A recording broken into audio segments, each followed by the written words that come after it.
Sometimes you've just got to accept it. Not everything in life can be exciting. Sometimes things are just boring. Like driving the VW Lupo, which is boring. I'll explain why. It's not that there's anything immediately and obviously wrong with the Lupo. It's small, it's solid. For a very small car, it is very safe. And it's a VW, so it'll probably be very reliable. But that's it. It doesn't do anything else. And it is a super mini, so it is very, very small. And I don't see the point in that either. Sure, you shave a couple of inches off the back of the thing. Well, what's that going to do? Solve all your inner city parking problems forever? No, I don't think so. And as a result, the boot space. Well, what boot space? And it won't be a surprise to discover that it's not exactly cavernous in here either, particularly if you've got mates you want to put in the back. Oh dear. Because it really is a bit of a squeeze. Good grief. And while we're on the subject, VW, painting the thing green really doesn't make up for it, even this lurid green. It's a bit like an accountant in a pair of fluorescent socks. You're not fooling anyone, mate. We all know you're boring, really.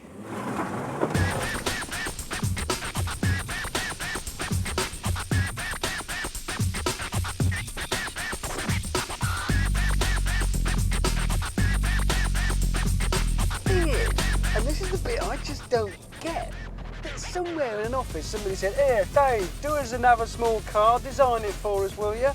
And he turned around and said, "Yeah, fine, well, what do you want?" "Just normal, really. Nothing special." What?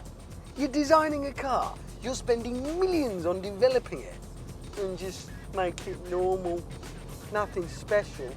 Why? Wouldn't take much more effort, would it?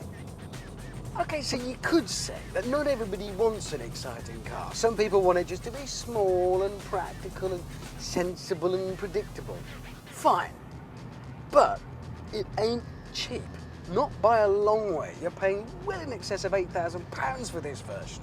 Now, for that kind of money, you could get, for instance, a Toyota Yaris. Now, there is a car that is small but uses its interior space very intelligently. It's a very clever car.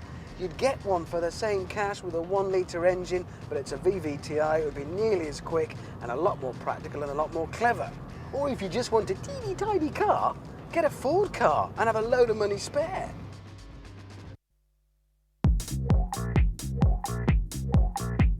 They've certainly managed to make it look very Volkswagen-esque, despite being so small. The protruding bumper at the back is very Golfish, and those unadorned, flat slab sides, again, very Volkswagen, but none of them very exciting.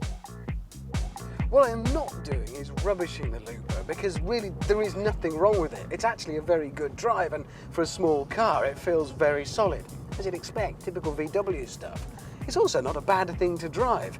As criticisms go, well, the brakes are a little bit vague, and hot hatch fanatics might criticise the steering for not being the most communicative. But hey, it's a city car, and for that, it feels very, very good.